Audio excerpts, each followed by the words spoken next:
पुष्पेंद्र जी, आखिर पीठ में छुरा मारने वाला जो डरपोक होता है, कायर होता है, ये उसकी कायरता लगातार जारी है, ये एक कारण है। और क्या क्या कारणों पर आप नजर डालेंगे? देखिए, जो महेंद्रपाल जी ने बताया, देखिए उनसे उनकी जो तथ्य है, क्योंकि उनके ऊपर कोई डिबेट नहीं हो सकती। महेंद्रपाल आर्य जी ने जो कहा है वो नुक्ता नुक्ता जेर जबर पे बात उन्होंने की। लेकिन जो आप बात कह रहे हैं कि देखिए हम ये कहें कि आज किसी ने किसी का कत्ल कर दिया, तो एक तो फिलॉसफी होती है, एक तो होता है कि कोई आदमी किसी को गुस्से में नफरत में मार दे। लेकिन एक किताब जिसको आप ये कहते हैं कि ये किताब के ऊपर 1400 साल से न बदली जा सकती है, न बदलेंगे, और इस पे अमल करना ही हमारा सच्चा ईमान है। तो अब उस किताब में तो बहुत सारी चीजें लिखी हुई हैं। तो आप ये देखें कि आज की बात छोड़ दें, प्रॉफिट मोहम्मद के दामाद को भी तो धोखे से नमाज में सजदा देते वक्त मारा था। तो कोई नई बात नहीं है। ये शुरू वहीं से, जो 1400 साल पहले खजूर के पेड़ पे जो तोड़ते थे, ये वहीं से चली कहानी है। ये पूरे पूरे इसमें एक एक कहानी ये है भाई साहब कि हिंदुस्तान में किस तरीके का बिहेवियर करना है। हिंदुस्तान में कुरान शरीफ की व्याख्या यहाँ के मूर्ख हिंदुओं को मूर्ख बनाने के लिए, विद्वान हिंदुओं को मूर्ख बनाने के लिए वो तर्क दो जिससे उसकी डेफिनेशन ही पता ना चले कि असल बात क्या है। अब हिजाब इस्लाम का हिस्सा हो जाएगा, कहीं फैशन का हिस्सा हो जाएगा।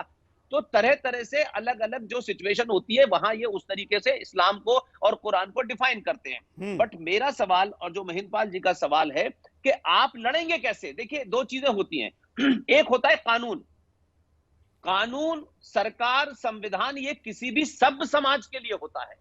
जब समाज सभ्य होता है तब वो हर चीज को उस तरीके से लेता है कि ये हमारी है। लेकिन जिनका समाज, जिनकी फिलॉसफी ही इस पे हो कि तलवार के आगे कुछ भी नहीं है, कोई विधान, कोई संविधान, कोई किताब, कोई नीति है ही नहीं उनका, तो फिर आप उनसे आपकी दोस्ती कैसी, फिर उनसे आपका साथ उठना बैठना कैसा, फिर उनसे आपका भाईचारा कैसा। अरे भाईचारा तो था, 1947 में लाखों लोग मारे गए भाईचारे के बाद भी, और 1947 के बाद यहां जो मक्कार रह गए, जिसका ठेका उस मौलाना आजाद ने लिया। हमने चोरों को अपना हीरो बनाया।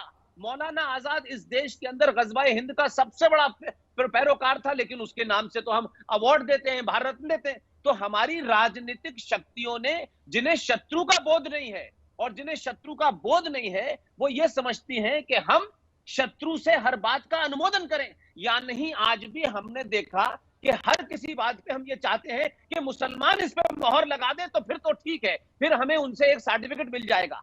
लेकिन हम सीधे, बिल्कुल,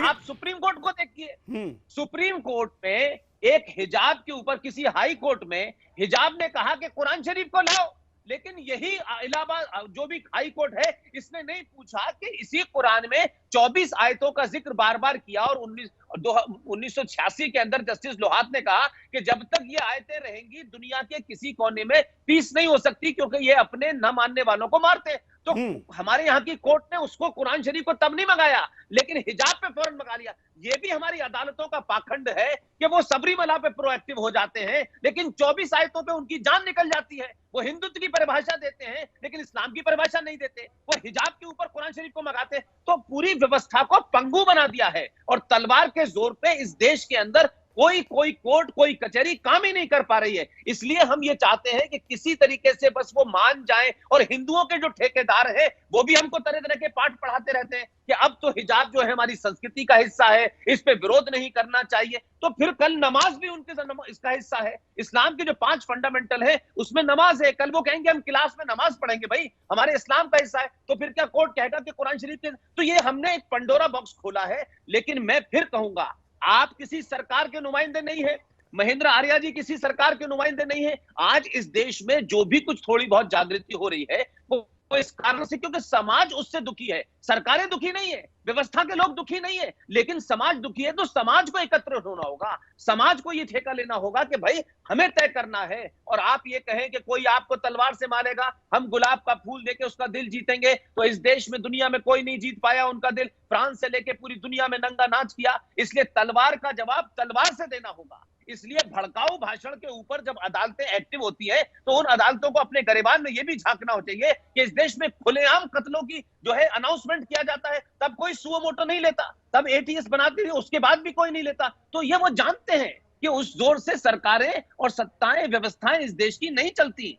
इसलिए इस देश में एक जज ये कह देता है कि तू उसे गोली मार देता, तेरा भाई मुसलमान यहां बैठा है, मैं तुम्हें देख लेता। तो हम कहां कहां लड़ेंगे भाई? इसलिए मैं बार बार कह रहा हूं और महेंद्रपाल जी की बात को मैं आगे बढ़ाता हूं, समाज की सामूहिक शक्ति ही, सनातनी हिंदू समाज की सामूहिक शक्ति ही इनको रोक सकती है। इस व्यवस्था में कुछ भी दम नहीं है, क्योंकि ये व्यवस्था खोखली हो चुकी है। हम सिर्फ डे टू डे बेसिस पे जी रहे हैं। आज चौहान के को मारेंगे, कल किसी को मारेंगे, कल इसी को मारेंगे, और ये सिलसिला लगातार चल रहा है पूरे देश में। ऐसा नहीं है कहीं रुका है, सब जगह चल रहा है। हम लोग पढ़ते अभी आपने खुद अभी 1000 के करीब की लिस्ट अभी बताई, तो ये तो सिलसिला जारी है और पहले से कितना जारी है, आज हमारे पास इसका रिकॉर्ड तक नहीं है। जिन्होंने धर्म के लिए कार्य करते हुए बलिदान दिया, दूसरी तरफ फोटो लगाए जाते हैं, उनको नायक बनाया जाता है, उनके आतंकवादी होते हुए भी उनके नायक बनाकर उनको प्रस्तुत किया जाता है, और हमारे यहां पर बलिदान के बाद उस व्यक्ति को भुलाया जाता है। खैर, हम उपाय की दिशा में जब बात करें, पुष्पेंद्र जी, इजराइल के व्यक्ति के ऊपर हाथ लगाने के पहले दुनिया का बड़ा से बड़ा देश भी यह सोचता है कि यह इजराइल है।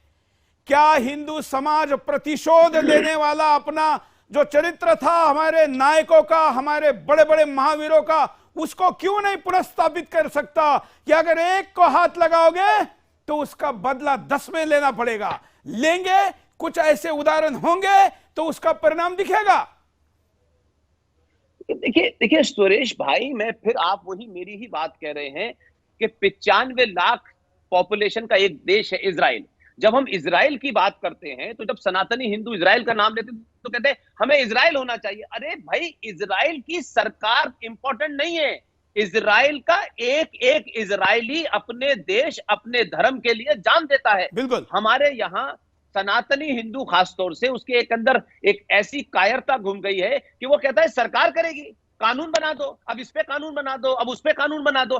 कानून बनाने की मांग अगर किसी देश में बहुसंख्यक समाज कर रहा है, तो ये मान लीजिए कि वो समाज कायर है और अपनी कायरता को आदर्शवाद की महानता की चादर ओढ़ के बताना चाहता है कि पूरा विश्व हमारा घर है, हम तो सदियों से रहे थे और हम तो यहां थे। लेकिन हम सच्चाई का सामना नहीं करना चाहते। इसलिए मैंने कहा कि सरकारें और पुलिस अगर अपनी जगह काम कर रही होती, तो क्या इस देश में इतने सारे हिंदू मारे जाते? क्या चौराहे पे निकिता तोमर मारी जाती? क्या अंकित सक्सेना मारा जाता? क्या नारंग मारा जाता? क्योंकि सत्ता और व्यवस्था पूरी पंगु है। वो ये जानते हैं कि कोई भी आ जाए, हमें कोई रोक नहीं सकता। इसलिए खुलेआम नंगा नाच हो रहा है और हम सब तमाशा देख रहे हैं। आज मेरा घर लुटा है, कल किसी का घर लुटेगा, और हम एक दूसरे का घर लुटता है तो कुछ दिन के लिए कुछ करते फिर चले जाते हैं। हम उस समस्या की जड़ को खत्म करने के लिए लास्ट तक नहीं खड़े होते। 2-4 होगा, आप इतनी मेहनत करते हैं, जगह जगह बात करते हैं, आप भाषण भी देने जाते हैं, मैं देखता हूं आपके चैनल के ऊपर आपने कई तरीके के जिहाद उठाए,